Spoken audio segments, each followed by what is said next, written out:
जो ज़मीनों पे, घरों पे, इलाकों पे किसी के एसेट्स पे कब्ज़ा करने का जो रुझान है वो आज भी मौजूद है। हम इसको ऑब्ज़र्व करते हैं अपनी रोज़मर्रा ज़िंदगी में कि मुख्तलिफ़ लोग जो कंप्लेंट्स लेके आते हैं और वो कोर्ट्स में इवन पटिशन भी फाइल करते हैं, मुकदमात चलते हैं। लेकिन कैसा अजीब है कि एक नेशनल लेवल पे, एक बड़े लेवल पे, कलेक्टिव सतह पे कोई किसी की ज़मीन पे, धरती पे कब्ज़ा कर ले। हाँ, यहाँ पे वो हुआ, अमेरिका के अंदर ये वाक़या हुआ। और आज वो लोग जो नेटिव थे, जो रेड इंडियन थे, जो लोकल इनहेबिटेंट थे, जिन्हें इंडिजिनस कम्युनिटी के नाम से भी याद किया जाता है, वो यहाँ से डिस्प्लेस हो गए। मुझे नज़र नहीं आते शिकागो में, इंडियाना में, इलिनॉइस में और मिशिगन में। जहाँ पे मैं खड़ा हूँ ये टर्टल क्रीक का एरिया है।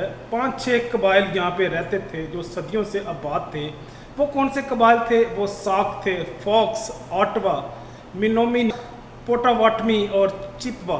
ये कबाइल थे, 6-7 कबाइल यहाँ पे रहते थे। एक कबाइल थे, ट्राइब थे जो यहाँ पे आबाद थे और सदियों से आबाद थे, जो इस इलाके के इंडिजिनस लोग थे।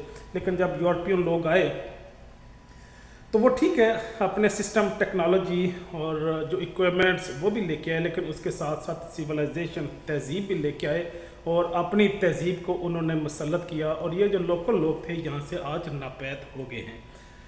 यही मैं समझता हूँ जो प्रोटोकॉल है, यही मेथडोलॉजी ये कश्मीर में भी अडॉप्ट करने की कोशिश की। फ़लस्तीन में भी इसी तरह का झगड़ा जारी है, लबनान में भी इसी तरह का है।